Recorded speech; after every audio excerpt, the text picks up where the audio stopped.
up and let's sing together. Yeah.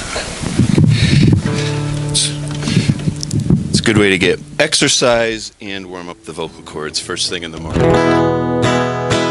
All right. So this is called Welcome to Now. So I invite you to sing to yourself, sing to your neighbor, sing to whoever you feel like singing.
So I invite you to just settle in and close your eyes, and we'll do a little opening prayer.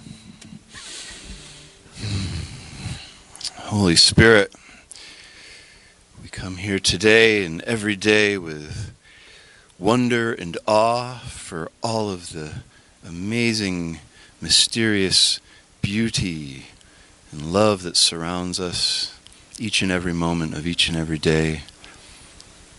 We give thanks for this beautiful community here and out beyond these walls. We give thanks for the opportunity to open and listen and serve in this world in the ways that are unique and passionate to each and every one of us. And we thank you for everything beyond that which we have just mentioned. Thank you, thank you, thank you. Amen.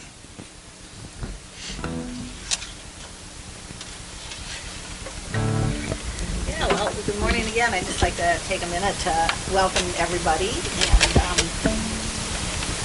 and that I'm so glad you're here at Unity Grand Valley, which is a welcoming spiritual community that inspires joy, peace, and abundance, and the awakening of the divine potential in all.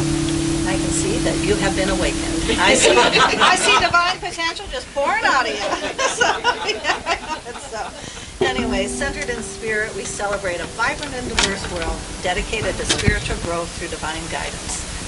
And one of the ways we are dedicated to spiritual growth is through our new Wednesday night Spiritual Pathways program. And that started last week with the book by Ellen Debenforth, The 5 Principles. And even if you didn't come last week or can't come for all of the 6 sessions, it's just going to be drop in. There's 5 principles, and people have been coming up to me today and telling me just what a wonderful class that was already. So with Judy and teaching it, how could it be anything but that? So it's really wonderful, and I think, that is one of the ways that we really make our community stronger by helping all of us, reach our divine potential and giving everybody and sharing the tools that are needed to make that spiritual path. And the transformation is just beaming out right all over there, so thank you. Yeah. Then I just wanted to mention, too, I'm just going to do a few announcements, but the women's lunch is this Friday, and that's going to be at Kudiko's Teriyaki Grill, and that's over by, the ale house, right? Yeah, that's what I thought, yeah. So, well, you can't come, Sam. But you can't come to But, yeah. Yeah, wear your kimonos. Yeah, so, anyways. And then the men's lunch is a week later at the Genghis Grill. And so everyone is welcome to attend that. And I'm going to kind of be short on the announcements, so I'm just going to remind you that we have a lot of ways to stay connected, Facebook. The best way is probably to sign up for our email newsletter, which goes out every Tuesday night, thanks to Debbie Caldwell. And it also, little reminders come out on Friday and Saturday for things coming up. So sign up for that if you want to, and otherwise just check out our website or Facebook. And don't forget to stay later this afternoon and to hear a whole concert by Todd Glacy. So if you like his music this morning, which already I think we do, you can just, the concert will be at 1:30. So we'll still have fellowship afterwards and maybe order in some pizzas or something like that so we can stay and see the concert. And with that, I am, Todd is going to do, sorry, I can't remember what we're doing. We're going to do one more congregational song with Todd. It's called It's Opening, and so let's stand and sing together again.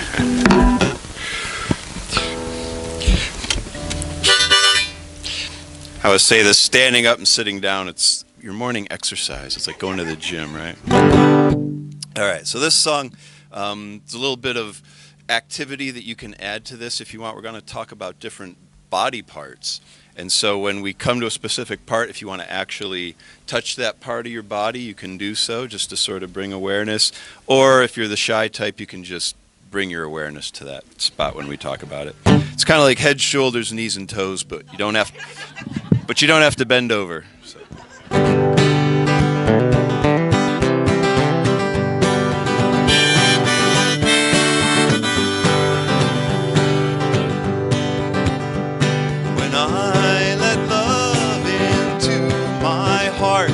I feel it opening.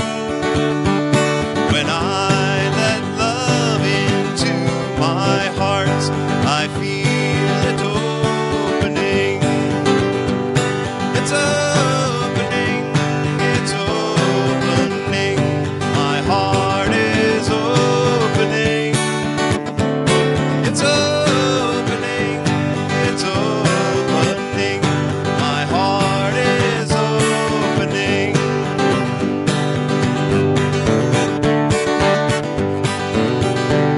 When I let love into my mind, I feel it opening. When I let love into my mind, I feel it opening. It's opening, it's opening. My mind is opening. It's opening, it's opening. My mind is opening.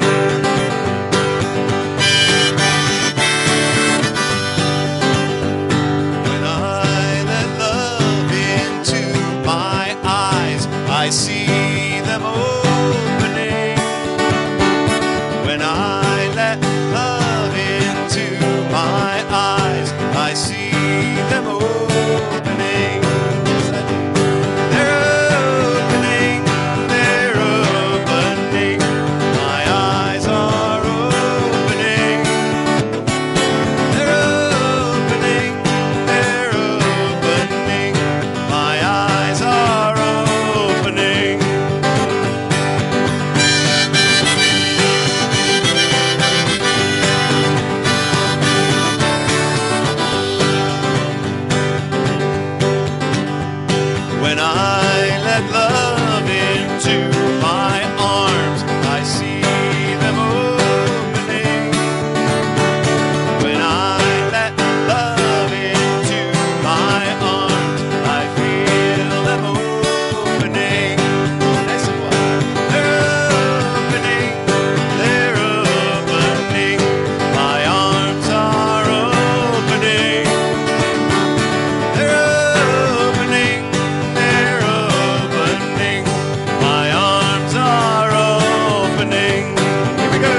I see it opening. It's opening, it's opening. My world is opening. It's opening, it's opening. My world is opening. It's opening, it's opening. The world is opening. It's opening, it's opening. The world is opening to love. Opening, it's true. Opening for me. It's opening for you.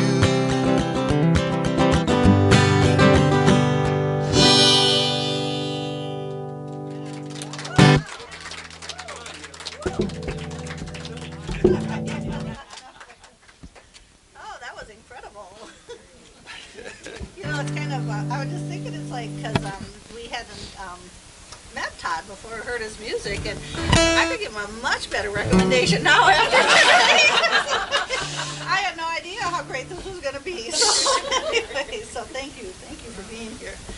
And so I just wanted to give a brief introduction to Reverend Todd Glacy right now. He's from Maine. He's an enlightenment advocate, spiritual explorer, and instigator of joy.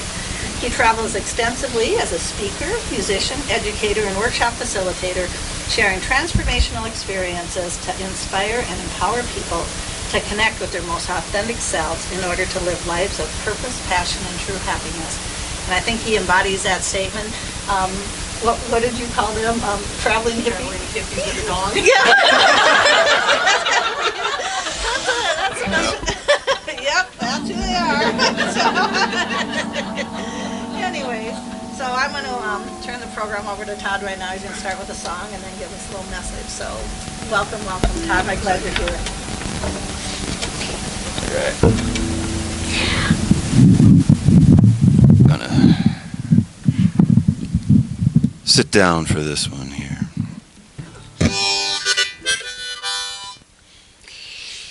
So, as we get ready to embark on our day here, I invite you to just sort of settle in. And the song I'm going to do for you is called Spirit is Calling. I think I'm going to be banging and bonking stuff all over the place. That's all right. It's like being in a coffee shop.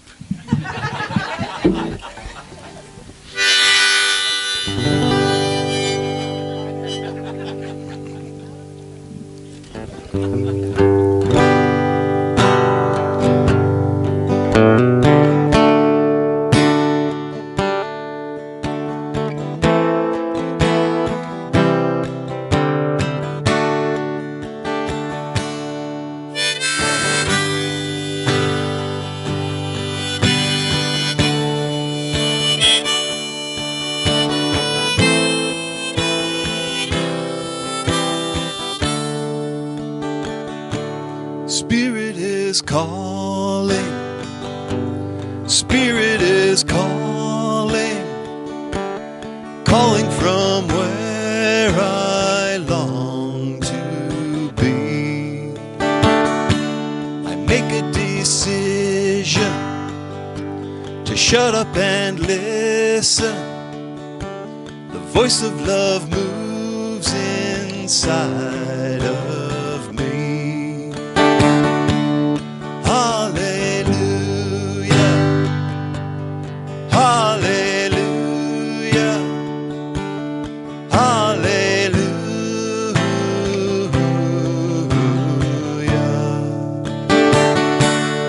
hallelujah, hallelujah.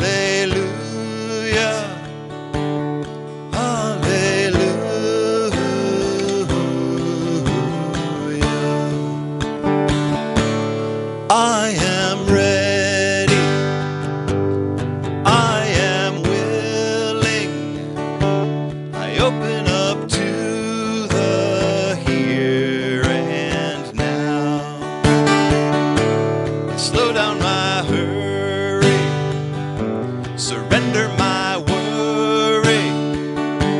Spirit knows where and when and how.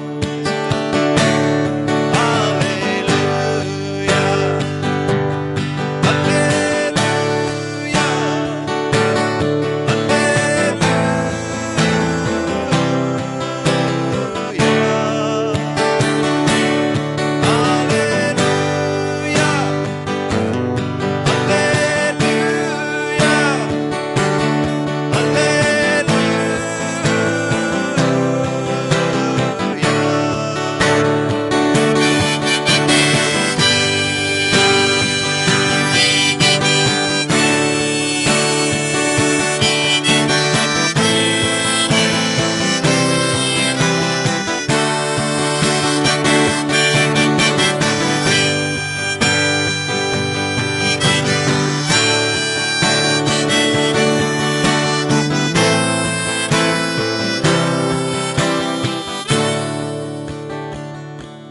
Can you hear me? Can you hear me? The small still voice that's calling you. If you choose to listen, intuition and an open heart will see you through. Hallelujah, hallelujah, hallelujah. You can sing with me. Hallelujah, hallelujah, hallelujah. Here we go. Hallelujah,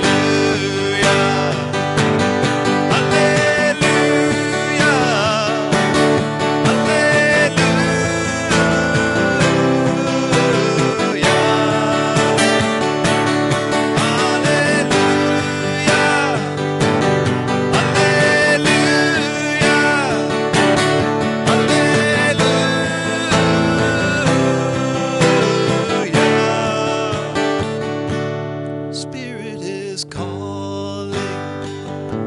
Spirit is calling, calling from where I long to be.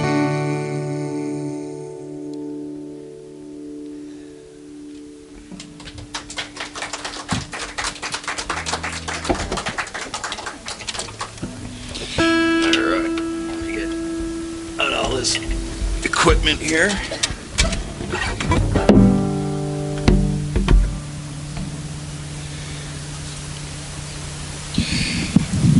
Grab this. And let's see. All right, so here we are.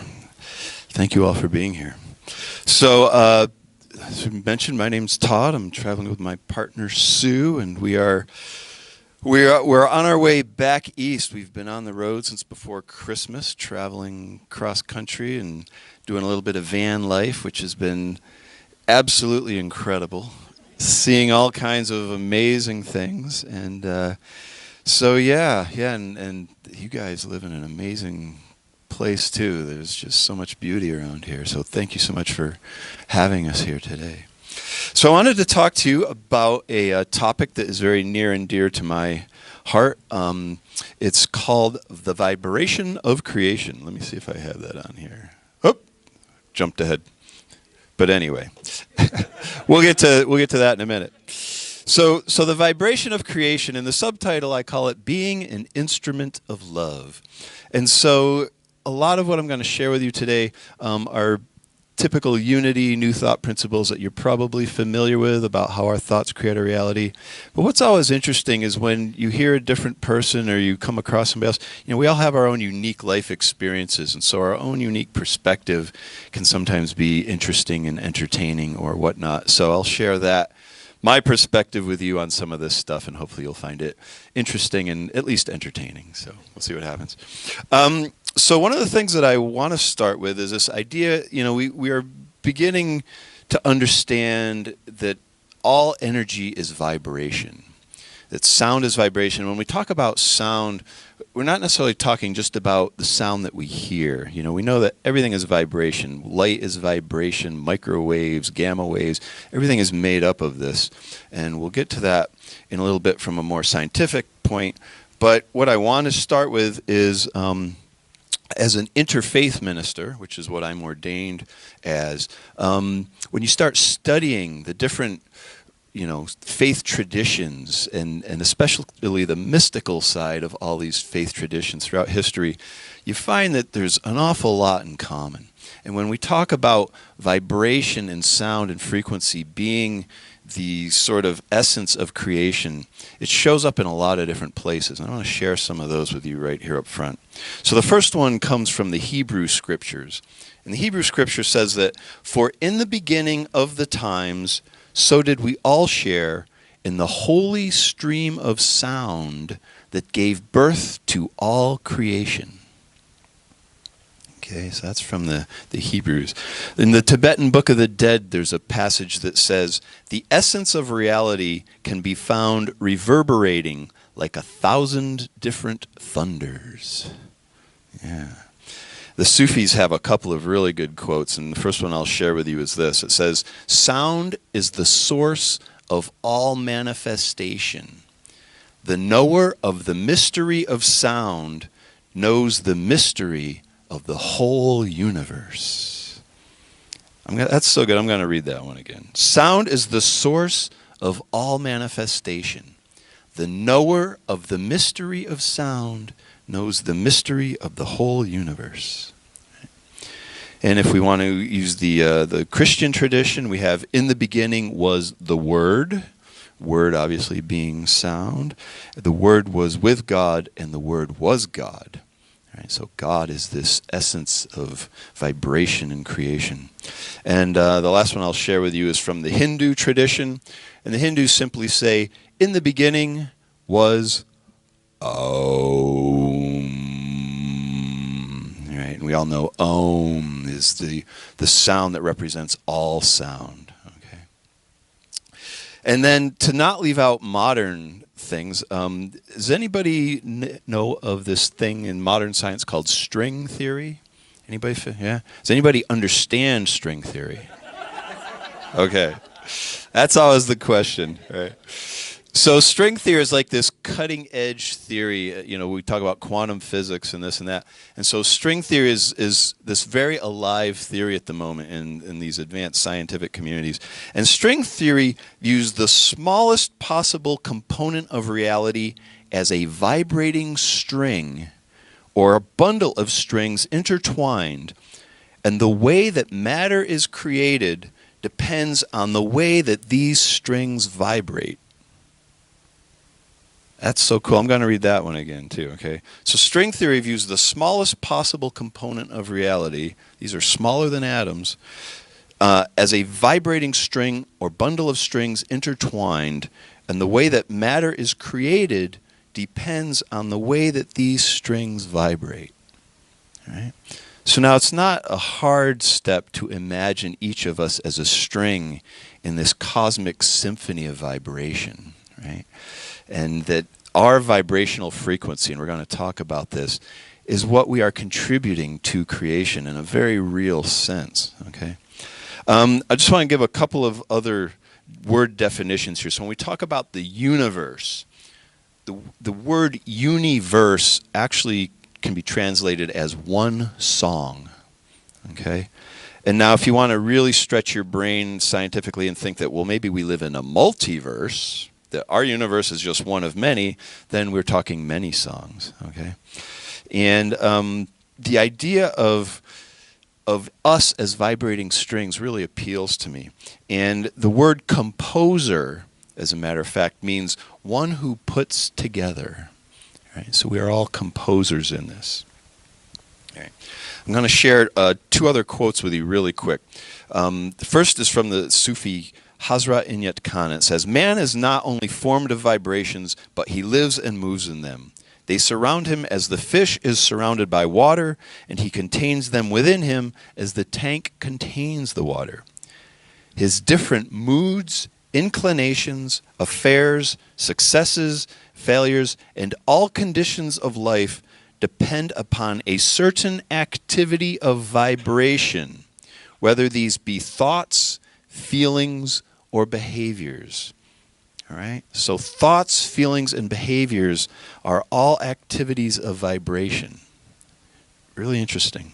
And even in the Kabbalah tradition, which is the Jewish mystical tradition, they say that each thought creates something, for energy is not wasted. Indeed, it helps create the arrangement of particles in the physical world. So now we're going way back when people were talking about this. All right. Okay, so there's some background. This is stuff that has been around for a long time. People that sit and think on these things have come to very similar realizations. So let me share a little bit about my personal story. So I'm a person who music's been my spiritual path, music and sound for most of my life, and it's been a very interesting, fun, and unique type of way to study spirituality and sound and this and that. And back many years ago, as I was becoming a musician and working on music, but also following these sort of spiritual inclinations and pulls that I had, I came across a book by a guy named Mickey Hart. Anybody know who Mickey Hart is? I see a few heads. Yeah, we got a few dead heads in the room. Nice. All right. So Mickey Hart is one of the drummers in the Grateful Dead. And Mickey Hart is also, he's a very interesting guy. I've met him a couple of times. And one of the things that really turned me on to Mickey was he's written a number of books. And the first book that he wrote was a book called Drumming at the Edge of Magic. Fascinating book. And it's all about Mickey was hanging out with Joseph Campbell and some of these other guys back in the day. And it was about his drive, his pull, his attraction to finding out rhythm and beats and how they served in so many different cultures, shamanistic traditions, ancient traditions, and how rhythm and sound is used to induce trance. And when we get into trance, then we can access these higher states of consciousness. And so, this book really brought a lot of things together to me. But the absolutely coolest thing about this book was when you opened it up, on the very first page, there was this picture right here of Mickey dressed in kabuki makeup getting ready to hit this giant gong, which made me have to go out and buy a gong. But the great thing about the book was the very first thing, it's like you see this picture and it says, in the beginning, there was sound. And he talks about how everything starts as vibration, so the Big Bang. And so this is a great metaphor if we think about the gong and striking the gong as the Big Bang that sets the universe in motion. So that really appealed to me. I liked that idea a lot. And so what I want to talk about a little bit now is sort of this, what's the word? Theology, I guess. My sound theology and how stuff works. So let's see what we got here. All right. So, okay. So ignore the curve at first. So we have silence. All right. Now everything starts from silence. When we talk about sound in music, we realize that there can be no sound or music without the silence. Okay. Another analogy to this is painting, let's say. Everything starts with a blank white canvas. Right? And without that canvas, you wouldn't have the painting. And the way I like to describe this silence, this blank canvas, this gong at rest, is as the field of unlimited potentiality. Okay? So if we view silence as this field of unlimited potentiality, if we look at the gong, and the gong right now, for all practical purposes, if we imagine that it's totally at rest, it is this field of unlimited potentiality waiting to be acted upon. Okay? And now when we study music, or if you remember physics from back in high school, we talk about waves and how waves work and this and that. And so when we study acoustics in music, we talk about waves. So we have the wave form there, and the wave is comprised of some different parts. Okay, and if you've ever worked with synthesizers or just created sound with electronics, you know that this is how they created sound electronically, and they view this in these parts here. So each wave has what we call an attack phase, a sustain phase, and a decay phase, right? So the attack phase is that initial input of energy into the field of unlimited potentiality, let's say. So if I strike this gong, the energy transferring from my body through the mallet into the gong would infuse that gong with lots of energy. That's the attack phase. If I strike a string on the guitar, the initial strike is that attack phase. And then what happens over time is that vibration that is set in motion settles in and becomes something that we can identify as a thing, right? So eventually you'd say, oh yeah, that sounds like a gong, or oh yeah, that sounds like a guitar, that sounds like a flute, that sounds like somebody's voice. You know, it takes on its own peculiar and unique sound quality that we recognize, right? So that's what they call the sustain phase. And then of course we know that eventually it fades back into silence, and that's what we call the decay phase. Now, if we do a little bit of creative wordplay here, and this actually comes from where does it come from? It comes from the Sikh tradition, where I got this from, where these three phases, if you give them a different word, so instead of attack phase, if we call that the generative phase, if the sustain phase is the organizing phase, and the decay phase is the destructive phase, and we take the first letter of those three words, what do we get? G-O-D. All right?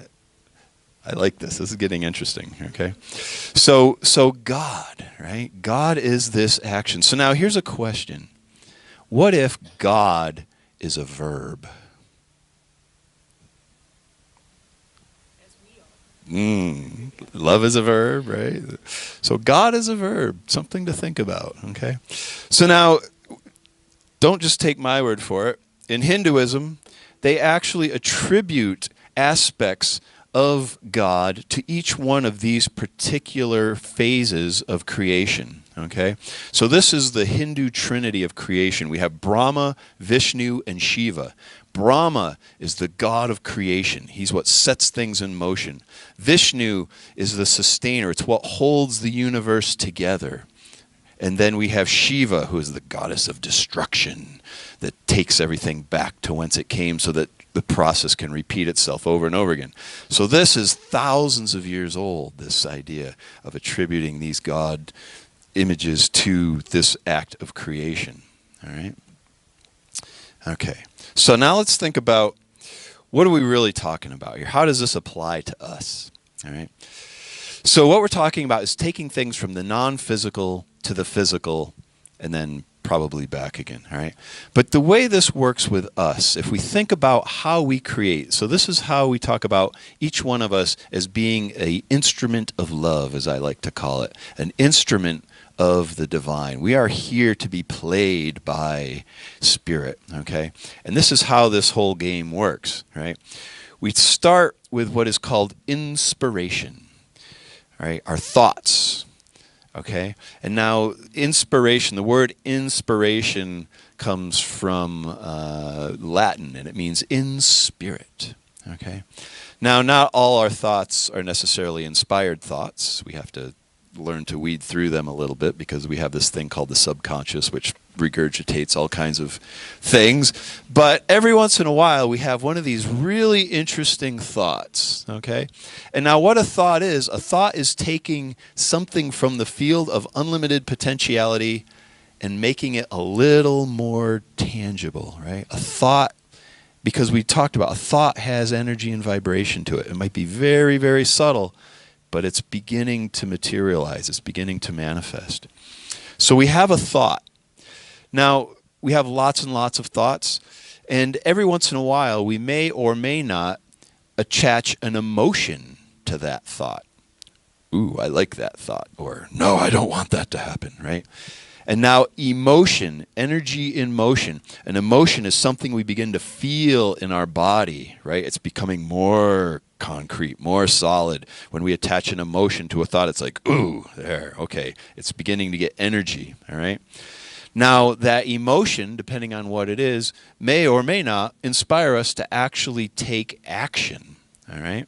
So one example is, oh, I feel like I might have to go to the bathroom, and then I have an emotion like, yes, that would be very embarrassing. I better go to the bathroom. So you take the action, right? That's probably not the best example, but that's how it works, right? We're motivated. So we take action. We might take action. And over time, that action leads to creation. So to make it a little bit more tangible, we'll take the van, for example. So last year, Sue and I did this same cross-country road trip, but we did it out of a Dodge Caravan, which is just like a family van. And we were very squished in this van. And so as we were traveling last year, I began having this thought of, wow, it would be really nice to have a slightly bigger van, right? And then I had an emotional attachment to that, like, ooh, yeah, that feels like a really good idea. I like that idea. So when we got back to Maine, I began taking action. I started researching a van and looking for the van and thinking, visualizing what might this van look like, and actually going ahead and creating the van that's out in the parking lot there. So we bought it and stripped out the back and rebuilt the back with a friend of mine and created this thing that just started as a thought in my head, right? And now the one thing that I have to always remember, of course, is that as attached as I may get to this van, eventually it's going to turn to rust and dust. So it's temporary. And so everything that we create in this physical reality, we know is temporary, right? So that's why we want to not be too attached to it. But this is how this process works. And so if you think about your day, this is happening all the time, right? You are always in this process somewhere. And so what I like to invite you to do is to really stop and consider, what am I creating? What am I thinking? What thoughts am I holding on to? What thoughts am I energizing with emotion? What thoughts and things am I putting into action? How am I creating? Like if we get back to the string theory, what is the song that I am contributing to this universal symphony, so to speak? Okay? All right. So, any questions? All right. So what I would like us to do then is we'll take a moment, we'll go into meditation. All right, this will be our meditation for today. And what I would like you to think about as we go in, I know you're not supposed to really think during meditation, but what I would like you to pay attention to, I guess, is as we go into meditation, see if you begin to notice the types of thoughts, like just noticing the thoughts that come to you, and notice if any of those trigger an emotion. Like some thoughts just come and go, no big deal. Some thoughts have an emotional trigger for them. And just beginning to notice what those might be for you, okay? And just, this is like the first step of like, okay, this has an emotion to it. Do I want to act on it or not? But just take some time to notice that. What we'll do is I'll actually, because I know you probably want to hear the gong. I didn't bring it just to have it sit there. Also, we'll be using it during the peace cons. It's actually the peace meditation this afternoon. So if you really want a lot of gong, you can come to that. But what I'm going to do is I will use the gong to set the mood, so to speak. So what I invite you to do is just see if you can focus all of your awareness on the sound of the gong and follow that sound into the silence. Okay? We want to come back to that silence because when we can just tune in to silence, that's where the inspiration comes from. Okay, noticing what percolates up from that field of unlimited potentiality. So we'll go into the silence, and then I will just let you hang out there for a little bit, and I'll bring us out with a song. Okay?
So thank you all for being the love that you are.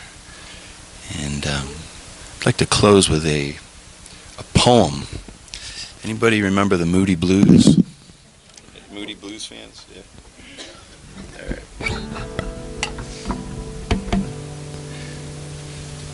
So I'm going to share my inner hippie with you all here. So this comes from the Moody Blues song, The Lost Chord. And it goes like this.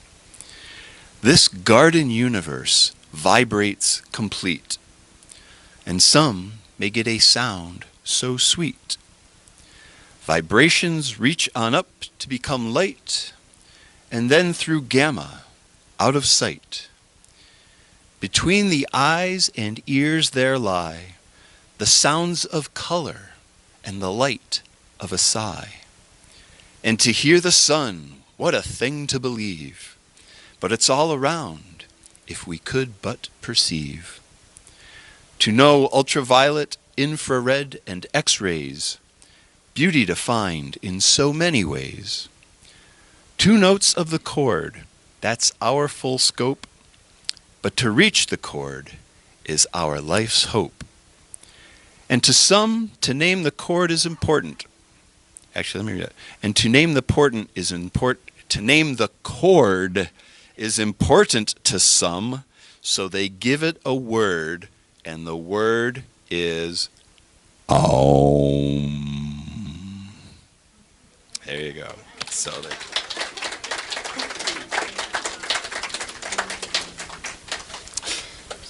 thank you. Yeah.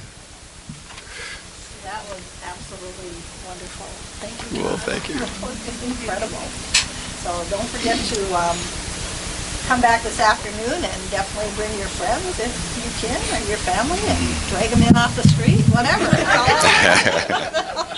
They'll all benefit from that. So anyways, now it's the time of our offering portion of the service. So if you could, if you have something to give today, you can put that offering in your hands and say this prayer together. Divine love flows through me, blesses and multiplies all that I have, all that I give, and all that I receive. And while I pass the basket, we are going to be blessed with another song.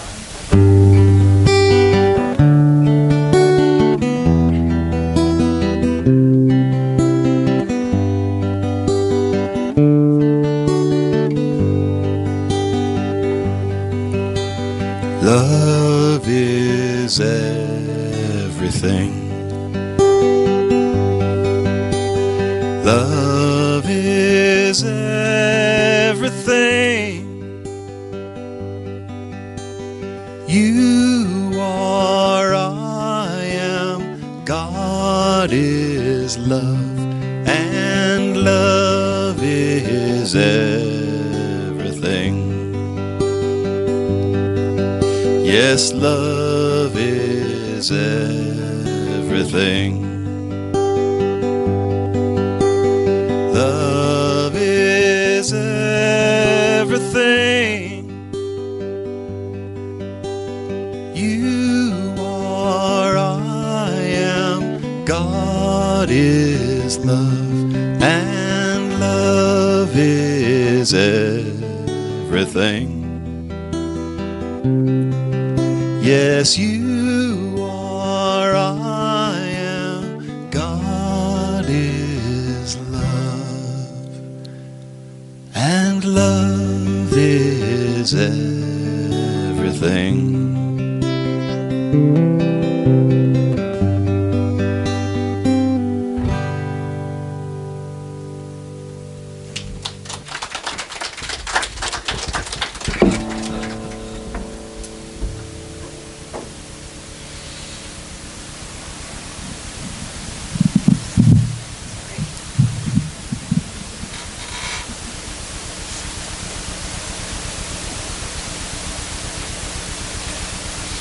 I'd like to take this moment and bless these gifts.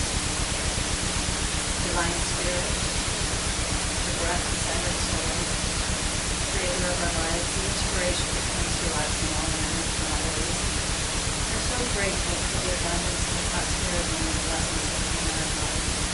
People, the places, the music, the richness of the universe that flows into us and through us, and in our eyes and in our hearts. Praise the Lord. We want to bless these gifts to show our belief and our faith that we know that there's an infinite substance that is always available to us and that we can create and take from and bring forth the beauty of that present.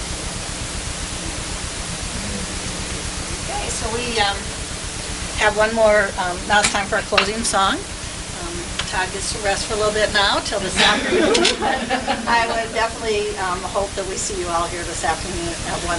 So we'll grab some lunch or stick around here and eat some snacks and everything. And it'll be 1:30 upstairs will be the concert. And I just want to thank you so much for this incredible job. Your music is Thank just you all. touching the heart.